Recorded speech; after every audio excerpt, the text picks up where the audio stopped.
تو میرے بھائیو اصل مسئلہ تو میں یہ سمجھا رہا تھا کہ شارع قانون بنانے والے صرف اللہ ہیں، نبی بھی قانون بنانے کا اختیار نہیں رکھتا، وہ اللہ کے یہاں سے آنے والے قانون کی وضاحت کر سکتا ہے۔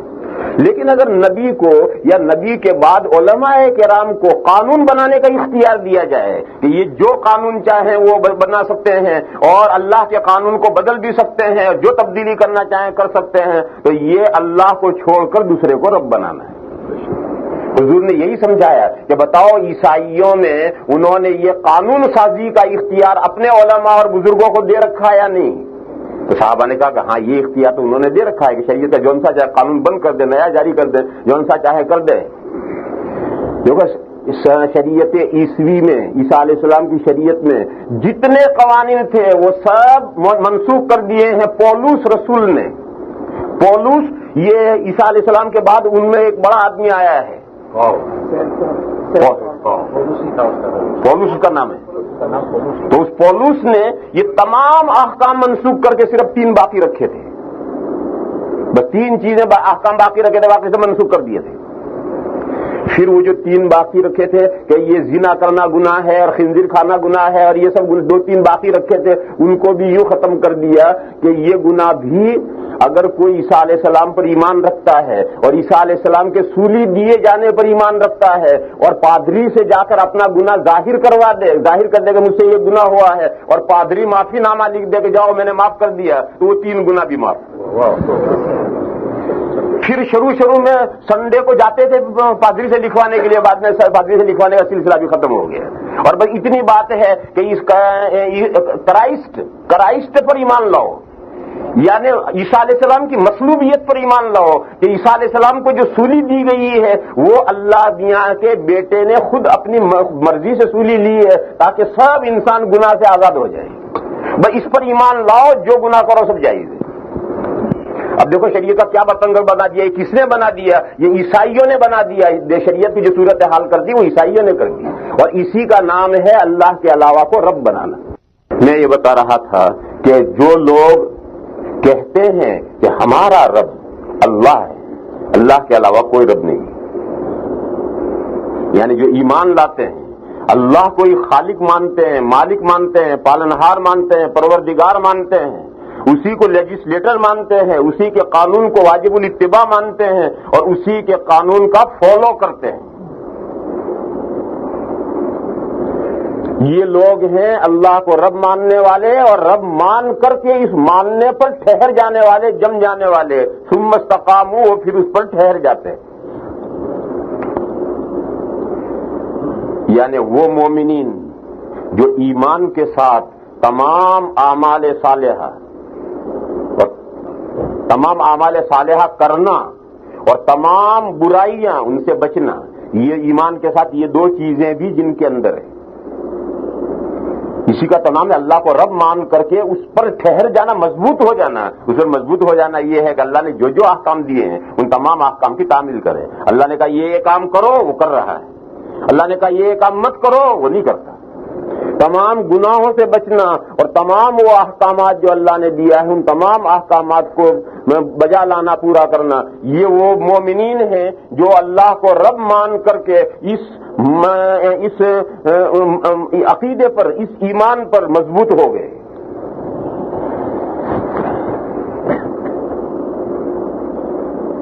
ان مومنین کے پاس فرشتے اترتے ہیں، تنزل علیہم الملائکہ، اور فرشتے اتر کر کے آگے چند باتیں ہیں، وہ چند باتیں ان سے کہتے ہیں۔ کوئی سوچ رہا ہوگا کہ ہمارے پاس تو کوئی فرشتہ نہیں آیا، ہم نے تو بتیری نمازیں پڑھ لی، بتیرے روزے رکھ لیے، تراویح پڑھتے پڑھتے گھٹنے بھی ٹوٹ گئے، مگر فرشتہ تو کبھی آیا نہیں۔ تو میرے بھائی اس کو سمجھو، یہ فرشتے اترتے ہیں سکرات کے وقت، موت کے وقت اترتے ہیں، پوری زندگی میں نہیں اترتے، اور پوری زندگی میں بھی کسی کسی کے پاس آتے ہیں، لیکن وہ سب فرشتے وہ فرشتے آتے ہیں شب قدر میں۔ قرآن کریم میں ہے تتنزل علیہم الملائکۃ والروح فیہا بإذن ربہم، شب قدر میں اللہ کے اجازت اور پرمیشن سے حضرت جبرائیل علیہ السلام اور دوسرے فرشتے زمین پر اترتے ہیں اس رات میں، اور اللہ کا جس کے بارے میں اجازت ہو بعض اللہ کے بندوں سے ظاہر ہو کر ان سے ملاقات کرتے ہیں، مصافحہ کرتے ہیں۔ ایسے بھی اللہ کے بندے ہیں کہ انہیں شب قدر میں فرشتے ظاہر ہو کر ان سے ملاقاتیں کرتے ہیں، مگر یہ رتبہ یہ آسانی سے ہر ایک کو نہیں ملتا ہے۔ اللہ کے کچھ بندوں کو یہ مقام ہے، باقی حضرت جبرائیل اور فرشتے شب قدر میں ضرور اترتے ہیں، قرآن کریم میں ہیں، اتر کر پوری زمین کا دورہ کرتے ہیں اور خاص خاص بندوں سے ملاقات بھی کرتے ہیں، باقی عام بندوں سے ملاقات نہیں ہوتی۔ کیوں عام بندے سے ملاقات کیوں نہیں ہوتی؟ ہم رات کو آدھی رات کو عشاء کے بعد آدھی رات کو تہجد پڑھ رہے ہوں اور تہجد پڑھتے ہوئے ہمارے کمرے میں اچانک 4 آدمی کھڑے ہو گئے، السلام علیکم، کیا ہوگا حال ہمارا؟ بے ہوش ہو جائیں گے۔ بے ہوش ہو جائے آتے تو غنیمت ہے، قبرستان پہنچ جائے تو بے ہوش ہو جائے تو صبح ہوش آ جائے گا، لیکن حال فیل ہو جائے گا آدمی۔ اس لیے ان فرشتوں کو ظاہر ہو کر کے ان کو سمجھنا کہ یہ فرشتے ہیں اور ان سے خوف نہ کھانا، نہ ڈرنا اور ان سے ملاقات کرنا اور ہوش میں رہنا۔ ایک صاحب تھے وہ کہا کرتے تھے کہ مجھے ملک الموت دیکھنے کا بڑا شوق ہے، کبھی دکھتا نہیں ہے، کب آتا ہے اور کب جاتا ہے۔ وہ تو موت کا فرشتہ تو جانے وصول کرنے کے لیے برابر اپ ڈاؤن کرتا رہتا ہے، تو بڑا شوق ہے۔ ایک دن جنگل میں سے لکڑیوں کا گٹھڑ اٹھا کر کے آ رہے تھے، بڑا بھاری گٹھڑ تھا، تو راستے میں ایک جگہ ڈالا غصے میں اور کہنے لگا اس سے تو موت آئی ہوتی تو اچھا تھا۔ بس یہ کہنا تھا اور فرشتہ ظاہر ہوا، السلام علیکم، مجھے کیوں بلایا؟ تو کہنے لگے یہ گٹھڑ بہت بھاری تھا، اسے اٹھوانے کے لیے بلایا۔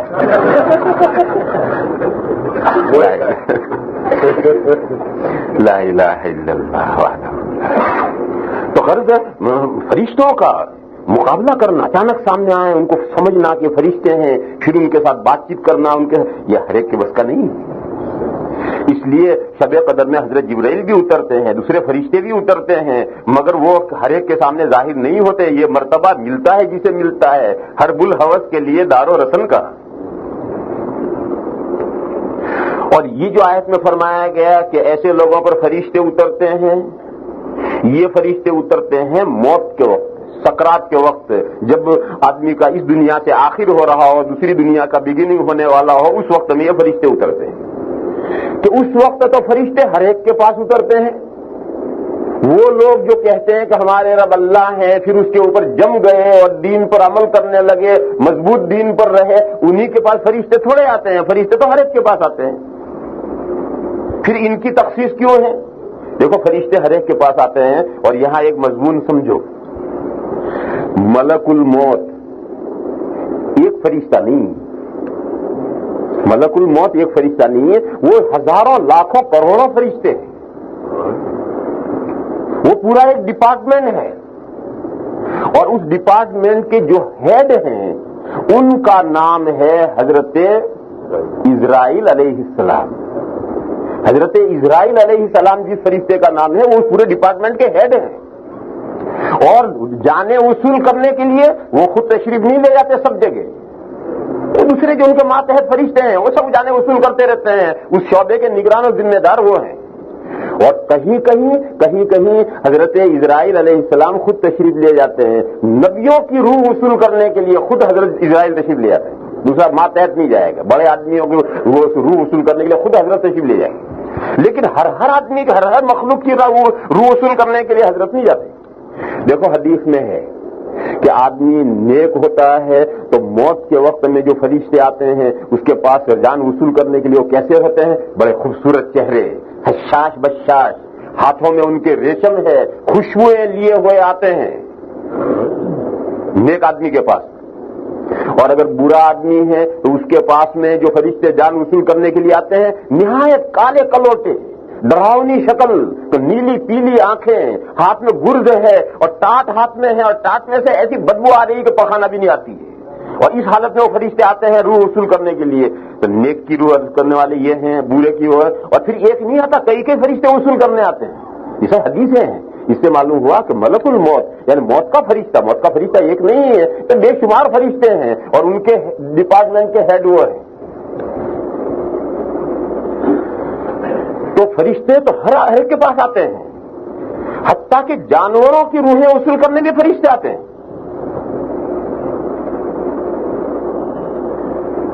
ایک طالب علم نے جو کالج میں پڑھتا تھا، یونیورسٹی میں پڑھتا تھا، اس نے حضرت تھانوی قدس سرہ کے سامنے ایک اشکال کیا سمجھنے کے لیے.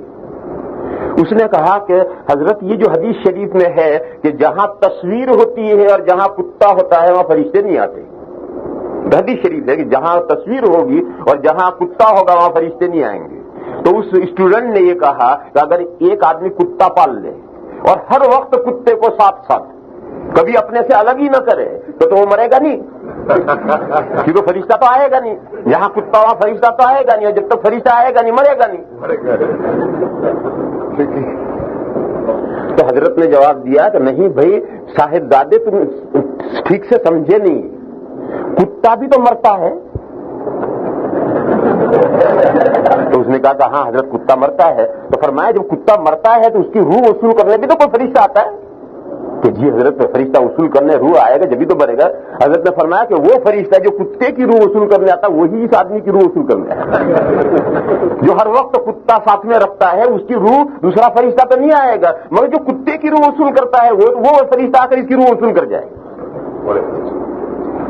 مجھے تو اس قصے میں کیا سمجھانا ہے کہ ہر جانور کی روح وصول کرنے میں فرشتہ آتا ہے، تمام حیوانات کی روح وصول کرنے فرشتے آتے ہیں. اور ایک ہی فرشتہ سارے کام نہیں کرتا، بہت سارے فرشتے ہیں. ان کے جو ہیڈ ڈپارٹمنٹ ہیں وہ حضرت اسرائیل علیہ السلام.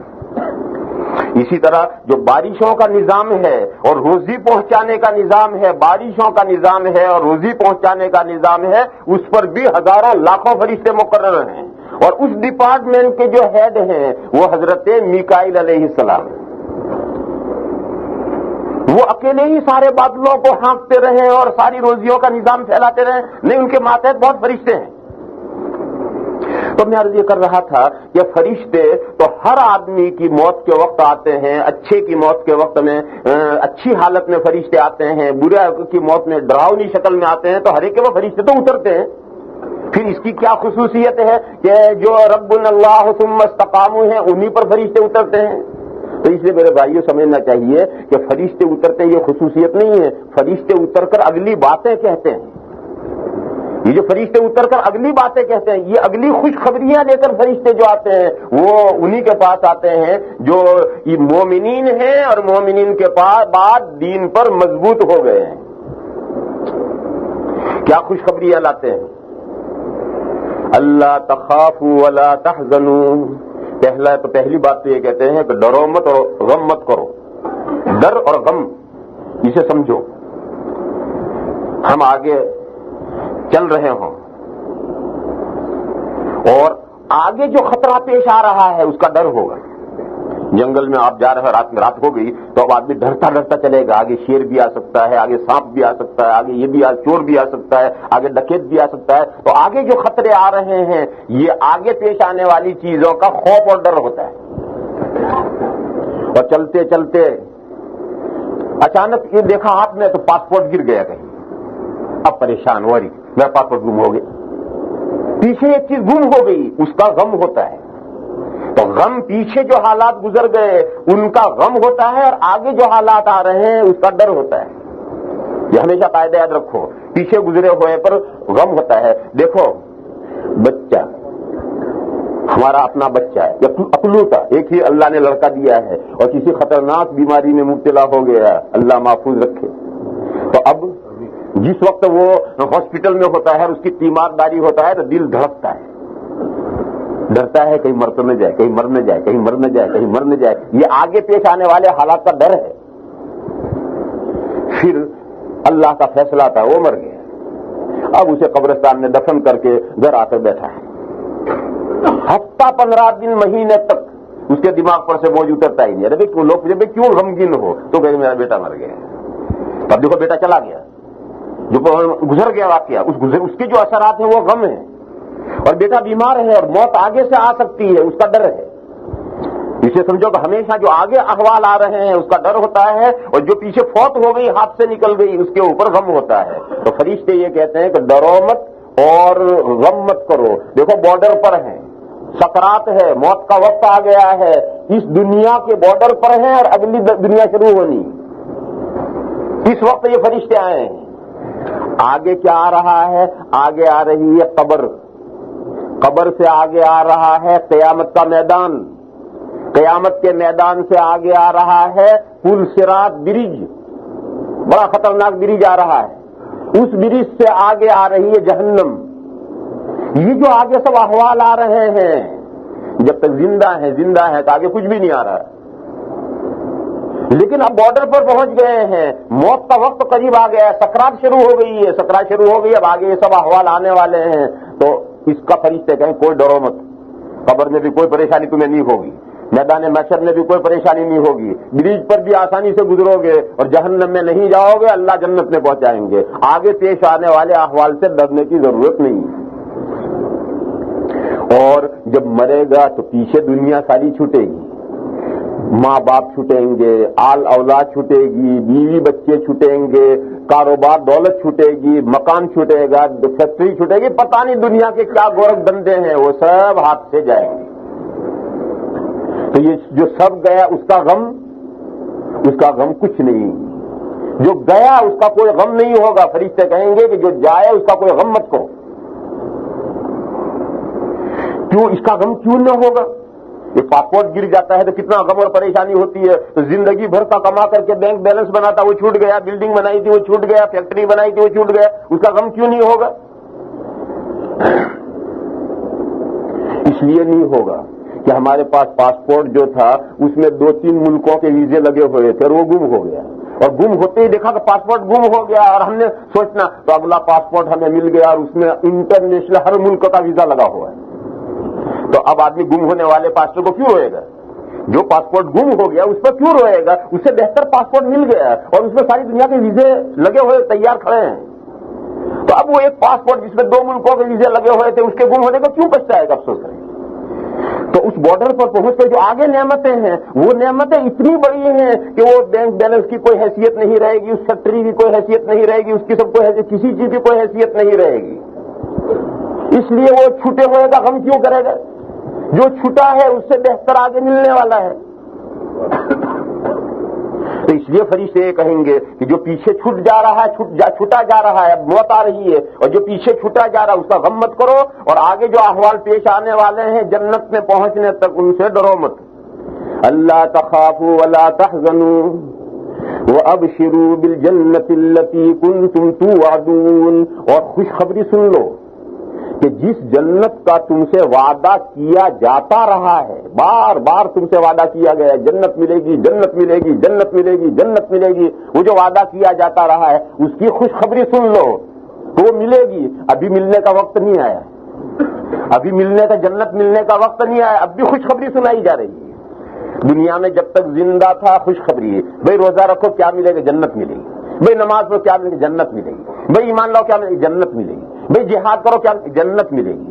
ہر نیک عمل پر جنت ملے گی، ہر نیک عمل پر جنت ملے گی۔ یہی وعدے ہو رہے ہیں، یہی وعدہ اب بھی ہو رہا ہے، موت پر بھی خوشخبری سنائی جا رہی ہے کہ اب تک تمہیں جس جنت کے وعدے تم سے کیے جاتے رہے ہیں اس کی خوشخبری سن لو، بس اب وہ ملنے والی ہے تھوڑی دیر میں، مگر ابھی ملنے کا وقت نہیں آیا۔ دیکھو میرے بھائیوں، یہ دنیا میں سارے وعدے کیوں ہیں؟ اگر دنیا ہی میں نیک کام کا بدلہ دے دیا جائے تو کیا حرج ہے؟ حرج یہ ہے کہ مومن گھاٹے میں رہے گا، کیونکہ دنیا میں جو بدلہ ملے گا وہ تو چند دنوں کے ساتھ، موت کے ساتھ وہ تو یہیں رہ جائے گا، ختم ہو جائے گا، تو گھاٹے میں رہے گا۔ اس لیے مومن کے عام ایمان اور عمل کا بدلہ آخرت کے لیے رکھا گیا ہے، تو اس کا سب بدلہ تمہیں آخرت میں ملے گا، اس لیے اس کے سب وعدے کیے گئے ہیں۔ اور جنت میں اور جہنم میں لوگ کب پہنچیں گے؟ میدان قیامت سے نمٹ کر اس پل صراط پر سے گزر کر پھر جنت اور جہنم میں پہنچنا ہے، اس سے پہلے جنت اور جہنم میں کوئی نہیں پہنچتا۔ مر کر کہاں جاتے ہیں؟ مر کر قبر میں جاتے ہیں۔ قبر کیا چیز ہے؟ قبر ایک دنیا ہے، قبر ایک دنیا ہے، اور وہ 2 دنیاؤں کے بیچ میں بیریئر ہے۔ یہ ہماری یہ دنیا جس کے اندر ہم پاس ہو رہے ہیں، اور آخرت ایک دوسری دنیا ہے جو اس وقت موجود ہے. آخرت ایک دوسری دنیا ہے جو اس وقت موجود ہے. اس آخرت والی دنیا میں جنت بھی ہے، جہنم بھی ہے، فرشتے بھی ہیں، حوریں بھی ہیں، یہ سب مخلوقات اس وقت موجود ہے، اور ہم اس وقت دنیا میں پاس ہو رہے ہیں. اور ان دو کے بیچ میں جو برزخ اور باریر ہے وہ ہے عالم قبر کی دنیا. تو آج جتنے مرتے ہیں، مر کر کہاں جاتے ہیں؟ قبر میں پہنچتے ہیں. اور قبر ہے اس دنیا کا نام جو دو دنیاؤں کے بیچ میں ہے. جس آدمی کو درندہ کھا گیا وہ کہاں گیا؟ قبر میں گیا. جس کو مچھلیاں کھا گئی وہ کہاں گیا؟ قبر میں گیا. جس کی میت اور لاش کو جلا دیا وہ کہاں گیا؟ قبر میں گیا. جس کو مٹی میں دفن کر دیا وہ کہاں گیا؟ قبر میں گیا. سب مرنے کے بعد قبر میں پہنچتے ہیں. اور قبر نام فقط اس مٹی کے گھرے ہی کا نام قبر نہیں ہے، بلکہ ان دو دنیاؤں کے بیچ میں جو دنیا ہے اس دنیا کا نام عالم قبر ہے. اس کا نام دوسرا عالم برزخ ہے. برزخ کے معنی ہے باریر، دو کے درمیان میں آڑ. اور یہ جو عالم قبر ہے یہ دو دنیاؤں کے بیچ میں ہے. کیسے؟ کبھی آپ ہندوستان میں آؤ، یہاں تو مثال ملنا بہت مشکل ہے. ہندوستان میں آؤ تو جب دوپہر کو دھوپ دیکھو گے اپنے صحن میں یوں آ رہی ہے، پیچھے آ رہی ہے. دوپہر کو دیکھو تو جہاں دھوپ اور سائے کے بیچ میں جہاں دھوپ آئی وہاں ایک لکیر ہوگی. اس لکیر میں دھوپ بھی ہوگی اور سایہ بھی ہوگا. دونوں چیزیں ملی جلی ہوں گی. دونوں کیفیتیں، دھوپ کی اثرات بھی ہوں گے، سایہ کے بھی ملی جلی ایک لکیر ہوگی. ایسا ہی عالم قبر ہے جس میں اس دنیا کے احکام بھی ہیں اور آخرت کے احکام بھی ہیں، اور وہ بیچ میں ہے. لہذا جو قبر میں پہنچا اس کا کانٹیکٹ ہو گیا جنت اور جہنم کے ساتھ. لیکن جنت اور جہنم میں ابھی پہنچا نہیں کوئی. حدیث شریف میں ہے کہ جب قبر میں سوال جواب ہوتے ہیں اور آدمی صحیح جواب دے دیتا ہے تو فرشتے جنت کی طرف ایک کھڑکی کھول دیتے ہیں اور جنت کی طرف سے بہترین ہوائیں، خوشبوئیں آنی شروع ہو جاتی ہیں. اور اگر امتحان میں فیل ہو گیا تو فرشتے جہنم کی طرف سے ایک کھڑکی کھول دیتے ہیں اور ادھر سے دھواں، بدبو، شرارے آنے شروع ہوتے ہیں. شرارہ جانتے ہیں؟ پتہ نہیں کیا اسپارکلنگ کیا کہتے ہیں؟ اسپارکلنگ. وہ شرارے آنے شروع ہوں گے. ایک انگارہ پھوٹتا ہے اور اس میں سے اڑتا ہے تو وہ آنے شروع ہوں گے. اور وہ کتنے بڑے بڑے شرارے ہوں گے، جتنا اونٹ بڑا ہے اتنا بڑا شرارہ آئے گا ادھر. کأنہ جمالۃ صفر. تو اب یہ سب جہنم سے تعلق قائم ہو گیا، جنت سے تعلق قائم ہو گیا، لیکن ابھی جنت اور جہنم میں کوئی نہیں گیا. پھر کیا ہوگا؟ جب دنیا کا اینڈ آئے گا اور اس دنیا کا لاسٹ ڈے آئے گا، الیوم الاخر. قرآن میں جگہ جگہ ہے نا الیوم الاخر. الیوم الاخر کے معنی ہے لاسٹ ڈے. یہ دنیا جو ڈے بائی ڈے چل رہی ہے، دن بدن چل رہی ہے، یہ دنیا اسی طرح سے چلتے چلتے اس کا لاسٹ ڈے آنا ہے. جو لاسٹ ڈے آئے گا وہ کتنا لمبا ہے؟ وہ لاسٹ ڈے ہے 50,000 سال کا. وہ ایک دن، اس میں طلوع غروب نہیں ہوگا، اس میں طلوع غروب نہیں ہوگا، بس سورج ٹھہر جائے گا. اور 50,000 سال کا وہ ایک دن ہے، لاسٹ ڈے ہے. یہ جب لاسٹ ڈے آئے گا تو یہ جو روحیں مر کر قبروں میں پہنچ گئی ہیں وہ وہاں سے واپس اس دنیا میں آئیں گی. اس کے لیے عربی میں لفظ کہتے ہیں معاد ہوگا. اور معاد کے معنی ہے ریوس. یہ جو روحیں گئی ہیں وہ سب ریوس آئیں گی. اور ریوس آ کر کے پھر اس دنیا میں آ کر کے نئی زندگی ملے گی. یہ ہے مرنے کے بعد دوبارہ زندہ ہونا.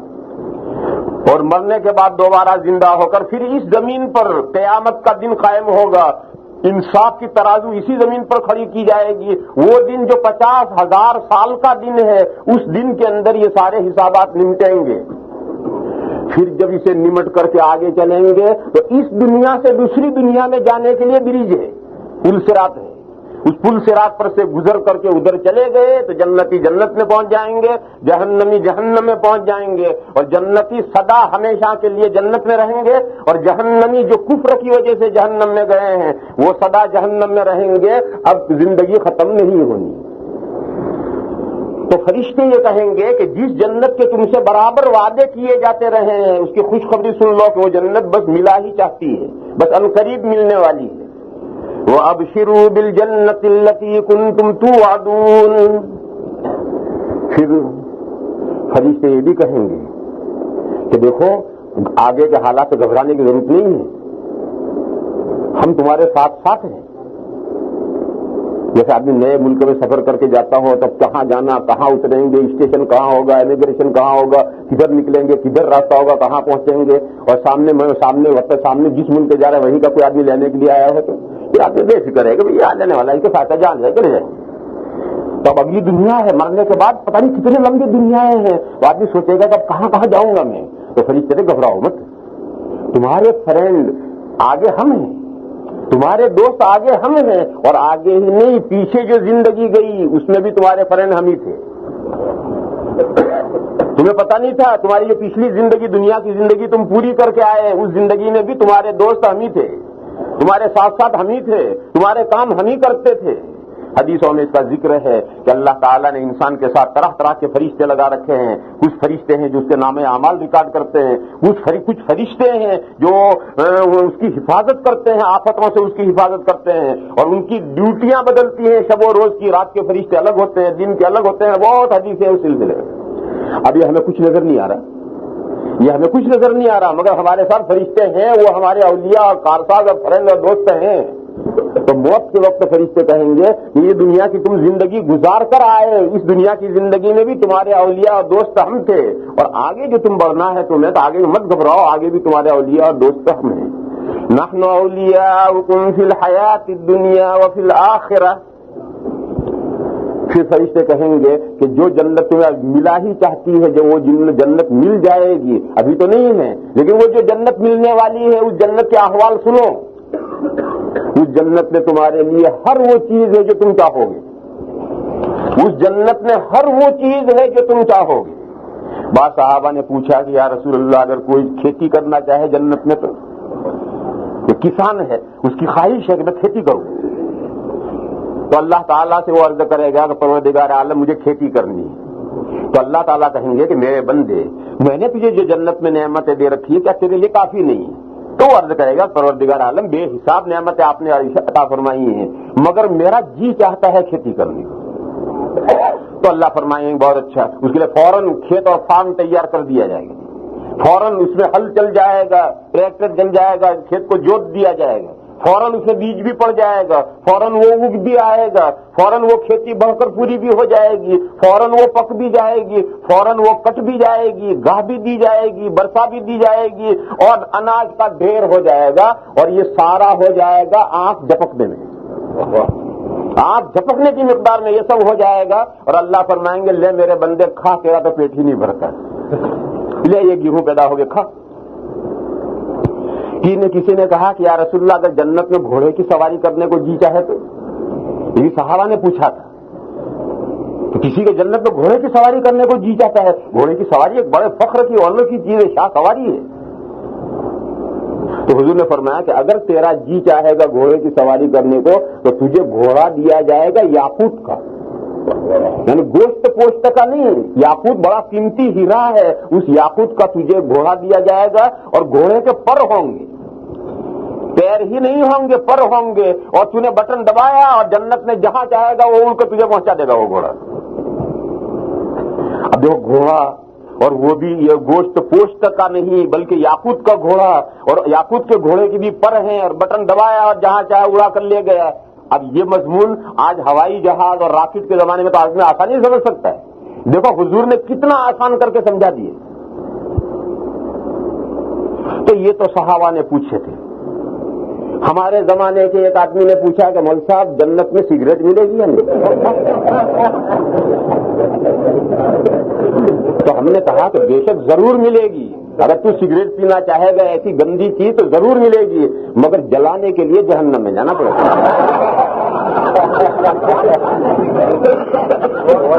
کیوں جنت میں آگ نہیں ہے, آگ وہی جہنم میں ہے, جاؤ وہاں جلا کے لاؤ اور پیو. لا الہ الا اللہ. تو اللہ تو فرشتے کہیں گے کہ جو جنت تمہیں ملنے والی ہے اس جنت میں تم جو چیز چاہو گے وہ تمہارے لیے اویلیبل ہے وہاں, اور جو چیز منگواؤ گے, آرڈر دو گے, ابھی آرڈر تمہارا پورا نہیں ہوا اور چیز سامنے رکھی ہوئی, وَلَكُمْ فِيهَا مَا تَدَّعُونَ, اور جو تم منگواؤ گے وہ تمہارے لیے وہاں موجود ہے, اس کے آنے میں دیر نہیں لگے گی. تو بڑی بڑی جو اونچی ہوٹلیں ہوتی ہیں، فرسٹ گریڈ کی ہوٹلیں ہوتی ہیں، ان ہوٹلوں میں کھانے چلے جاؤ تو تھک جاؤ گے، اتنا انتظار کرو گے تب کھانا آئے گا. کوئی بھی کسی بھی فرسٹ گریڈ کی ہوٹل میں چلے گا، آرڈر دو گے تب پکنا شروع ہوگا، اور آہستہ آہستہ پکتا پکتا آئے گا، 1 گھنٹہ پر لگ جائے گا. اور جلدی آ جائے تو گاہک ناراض ہو جائیں گے، گاہک ناراض ہو جائے جلدی کھانا ہے تو. لوگ تو کافی ٹائم میں جاتے ہیں گپ کرنے کے لیے، کافی ٹائم میں لوگ گپ کرنے کے لیے جاتے ہیں، اور آرڈر چائے کا دیا اور چائے فوراً آ گئی، زبردستی کے بھاگو تو لوگ ناراض ہو جائیں گے. تو فوراً لے آئے تو 15-20 منٹ کے بعد چائے آئے گی، کافی ٹائم میں آرڈر دینے کے بعد. تو کھانے میں بھی ایسا ہے. لندن میں ایک مرتبہ ہم آئے ہوئے، بہت بھوک لگی ساتھیوں کو، ہمیں ایک ہوٹل میں کھانے کے لیے گئے، آرڈر دیا، آدھا پونا گھنٹہ گزر گیا، کھانا ہی نہیں آ رہا. بھوک لگ رہی ہے بڑی. تو ہمیں ساتھیوں تو کیا مصیبت ہے، کب آئے گا؟ کہنے لگے 1 گھنٹے کے بعد آئے گی، اور وہ بھی صرف کباب آئیں گے. اور پھر وہ آگے کی چیزیں تو پتہ نہیں کتنی دیر میں آئے گی. جب میں نے کہا ٹھیک ہے، جب کباب آئے آخری 1 گھنٹے میں، جب 10 منٹ باقی رہے تو کباب آئے. میں نے کہا کباب کھاؤ، جلدی اٹھو بھاگو یہاں سے، اگلا کھانے کا انتظار نہیں کرتے ہم. تو مصیبت ہے کھانا یا مصیبت ہے؟ تو فرشتے یہ کہیں گے کہ جنت میں جو تم مانگو گے تمہارے منہ سے آرڈر ختم نہیں ہوگا، اور چیز رکھی. حتیٰ کہ پھل چاہتا ہے آدمی تو جون سا پھل وہ چاہتا ہے، اس درخت کی ٹہنی اس وہاں پہنچ کر جھک جائے گی، چن لو جتنے چننے. جنت میں جو درخت ہے اس کے اوپر پھل ہیں. آپ جون سا پھل خواہش کریں کہ مجھے انگور کھانے ہیں، بھائی اتنی خواہش کرو اور انگور کی بیل آ کر لٹک گئی، توڑ لو جتنے کھانے. تو وہاں منگواتے ہی فوراً چیز حاصل ہو جائے گی. پھر یہ نعمتیں جو جنت میں ملیں گی، یہ جیسے فقیروں کو دیا جاتا ہے، بھیک دی جاتی ہے، ایسی بھیک نہیں ہوگی.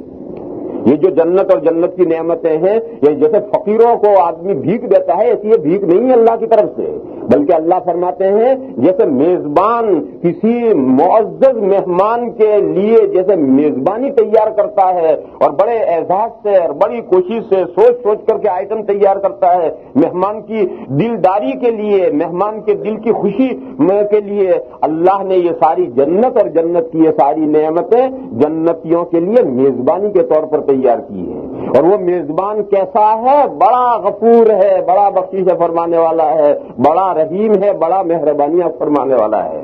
لہذا مومنین کی چھوٹی موٹی کوتاہیاں تو وہ معاف کر دے گا، اور بڑی کوتاہیاں جو ہیں اس پر سزائیں ملیں گی. چھوٹی موٹی کوتاہیاں تو معاف کر دے گا، وہ بڑا مہربان ہے.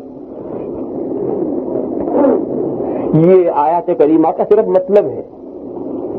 اب میرے بھائیوں، یہی وہ نعمت ہے جس نعمت کے لیے مومن کی رات دن کی دوڑ دھوپ ہے. ہم جو ایمان لائے ہیں تو اسی جنت اور جنت کی نعمتوں کی امید پر ایمان لائے ہیں. پھر ایمان لا کر جو اللہ کے احکام پر عمل کر رہے ہیں، شریعت پر احکام پر عمل کر رہے ہیں، اپنی تمام خوشیاں قربان کر رہے ہیں، آرام قربان کر رہے ہیں، راحتیں قربان کر رہے ہیں. ساری دنیا مزے سے کھانا کھا کر سوئی پڑی ہے، اور ہم یہاں اللہ کے گھر میں آپ بیٹھے ہوئے ہیں. کیا لینے کے لیے؟ کیا لڈو بھی بٹ رہے ہیں یہ لینے کے لیے؟ کیا بھی بات میں چائے ملنے والی اس کے لیے آئے. چائے تو گھر بہت ہے، اللہ نے بہت دے رکھی آپ حضرات کو. آپ حضرات کی چائے کی اور نعمتوں کی کوئی کمی نہیں ہے. پھر یہاں کیا لینے کے لیے آئے ہیں؟ وہی جنت اور جنت کی نعمتیں لینے کے لیے آئے ہیں. تو یہ ہماری مومن کی آرزو اور خوشی ہے. مگر میرے بھائیوں، یہ آرزو اور خوشی پوری کب ہوگی؟ یہ شرط ہے. ان الذین قالوا ربنا اللہ ثم استقاموا. ایمان لا کر ایمان کے تقاضوں پر مضبوط ہو جاؤ.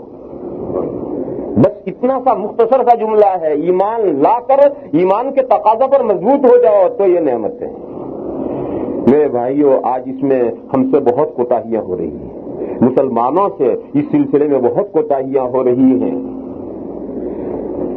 ایمان تو ہم بے شک لائے ہوئے ہیں، لیکن ایمان لا کر جو ایمان کے تقاضے ہیں اس پر ہم مضبوطی کے ساتھ ڈٹے ہوئے اور جمے ہوئے نہیں.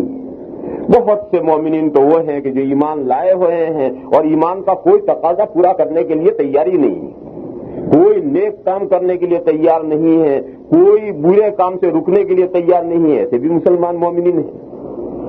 اور ہماری صورتحال کیا ہے کہ ہم ایمان تو لائے ہیں مضبوط، لیکن اس کے تقاضا پر جمنے کا جب مسئلہ آتا ہے تو آدھے پونے کا سودا ہم کرتے ہیں، پارشیلی پابندی کرتے ہیں۔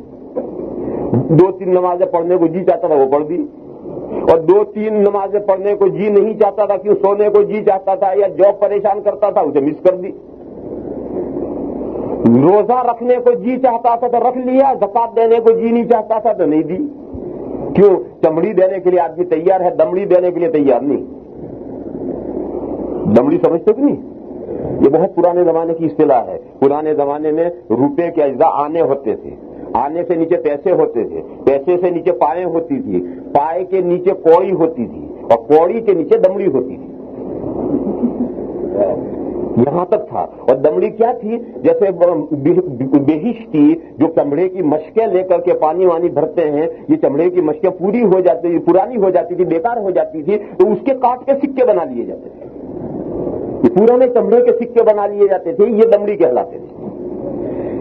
پھر چند دمڑیاں مل کر کے ایک کوڑی بنتی تھی، اور کوڑی کیا ہوتی تھی؟ سمندر میں سے ایک ایسا سیپ سی نکلتی تھی، وہ چند دمڑیاں مل کر ایک کوڑی بنتی تھی، پھر چند کوڑیاں بن کر کے پھر ایک پائی بنتی تھی۔ اب پائی جو ہے سکہ ہے، اس پائی سکے تک آنے کے لیے اتنا زمانہ تھا۔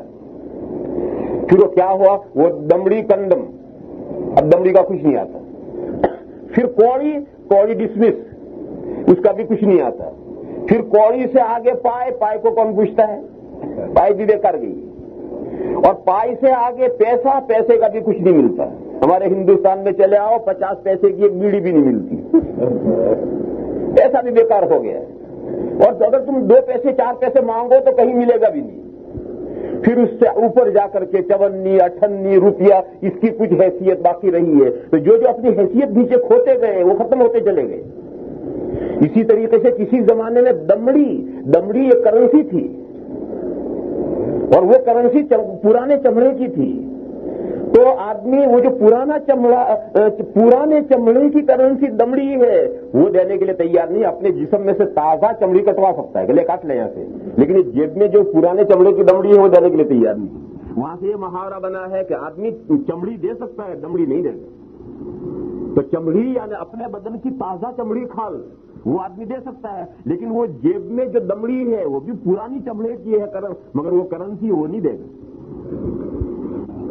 تو روزہ رکھنے کے لیے تیار ہے، کیوں؟ اس میں آدمی کو تکلیف ہوتی ہے، بھوک لگتی ہے، پیاس لگتی ہے، جسم کو تکلیف پہنچتی ہے، تو یہ چمڑی گئی، لیکن زکات نہیں دیتا، کیوں؟ اس میں دمڑی آتی ہے۔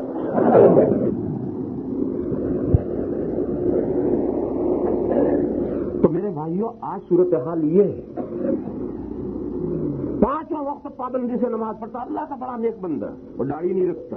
وہ کیوں نہیں رکھتا؟ کہ بیوی نہیں رکھنے دیتی۔ بعض بہت سے ہیں کہ بیوی نہیں رکھنے دیتی، بیوی بیگم صاحبہ پڑھائے تو ہوم منسٹر ہے، اس کی اجازت ملے تو داڑھی رکھے، اس کے بغیر کیسے رکھے؟ بازا ہے اسے ماحول نہیں رکھنے دیتا، کہ بھی ایسے ماحول میں پھنسے ہیں وہاں داڑھی رکھیں لوگ مذاق کریں گے۔ کسی کو ماحول نہیں رکھنے دیتا، کسی کو بیوی نہیں رکھنے دیتی، کسی کو نفس نہیں رکھنے دیتا، اور 5 وقت کا پکا نمازی۔ ایک طرف تو احکام کا یہ، اور دوسری طرف صورتحال یہ، یہی ہے وہ جزوی طور پر احکام کی پابندی۔ اس کا نام ہے جزوی طور پر احکام کی پابندی۔ پارشیلی ہم احکام کی پابندی کرتے ہیں، جہاں جی چاہا وہاں احکام کی پابندی ہے، اور جہاں جی نہیں چاہا وہاں مس۔ میرے بھائیوں، ان سب کے لیے کوئی وعدے نہیں، وعدہ اس شرط کے ساتھ ہے کہ ایمان لانے کے ساتھ 100% احکام شرعیہ پر مضبوط جم جاؤ، تو یہ سب وعدے ہیں۔ لہذا ان وعدوں سے اگر فائدہ اٹھانا ہے تو اپنی زندگیاں میرے بھائیوں ہمیں بدلنی پڑیں گی۔ تھوڑی بہت چھوٹی موٹی کوتاہیاں ہو جائیں گی، اللہ معاف کرنے والے وہ غفور الرحیم ہے، لیکن بڑی بڑی کوتاہیاں اگر ہماری زندگی میں ہیں تو ان کے لیے یہ سارے وعدے نہیں ہو رہے، یہ وعدے ہو رہے ہیں دین پر جمنے والوں کے لیے، مضبوطی کے ساتھ دین پر عمل کرنے والوں کے لیے وعدے ہو رہے ہیں۔ لہذا میرے بھائیوں، ان وعدوں کا حقدار بننے کے لیے ہمیں بھی کچھ سہنا پڑے گا، ہمیں بھی کچھ برداشت کرنا پڑے گا۔ اور دیکھو میرے بھائیوں، مکے مدینے میں تو دین پر جمنا بہت آسان ہے،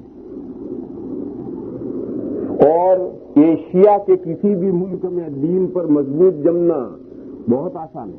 دیکھو مکے مدینے ہم سب جاتے ہیں، جو 5 وقت کا پابند نہیں ہے وہ بھی 5 وقت پابندی سے نماز پڑھتا ہے، اور مکے اور مدینے میں نماز پڑھنے کے علاوہ کوئی دھندا ہی نہیں ہے۔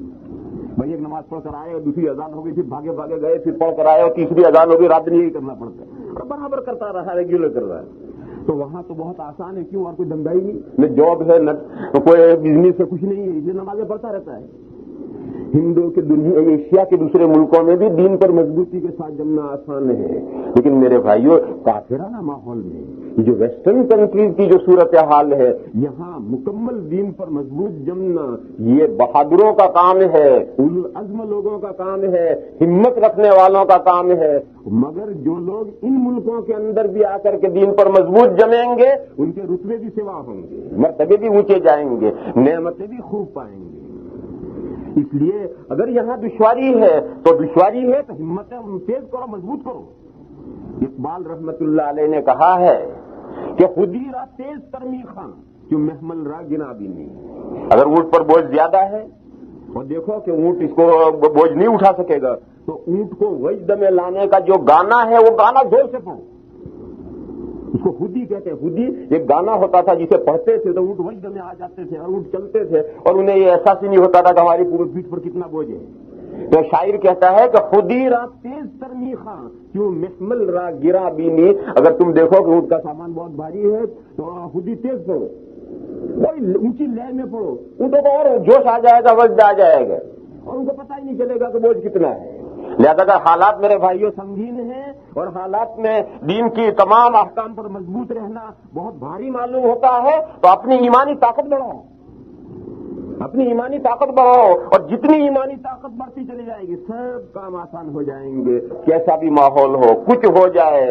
جب ایمانی قوت بڑھے گی تو سب ایمان کے احکام، اللہ کے احکام پر عمل کرنا بہت آسان ہو جائے گا۔ لہذا میرے بھائیوں اللہ تعالی ہمارے ایمانوں کو مضبوط فرمائے اور اللہ تعالی ہمیں اپنے احکام پر 100%، 100% عمل کرنے کی ہمیں توفیق عطا فرمائے۔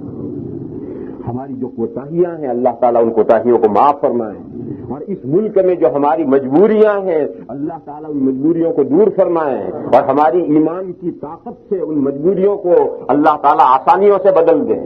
وآخر دعوانا ان الحمد للہ رب العالمین۔ اللہم صل وسلم وبارک علی سیدنا ومولانا محمد وعلی آل سیدنا ومولانا محمد بعدد من صلی اللہ علیہ وسلم۔ یا الہ العالمین ہماری خطاؤں کو معاف فرما، یا اللہ ہمارے گناہوں سے درگزر فرما۔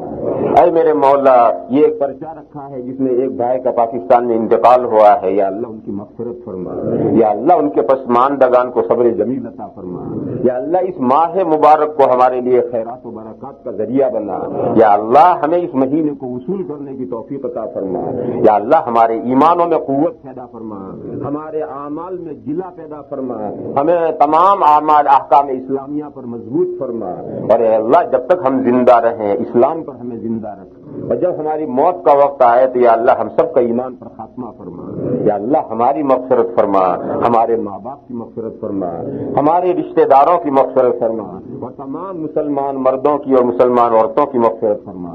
سبحان ربک رب العزۃ عما یصفون وسلام علی المرسلین۔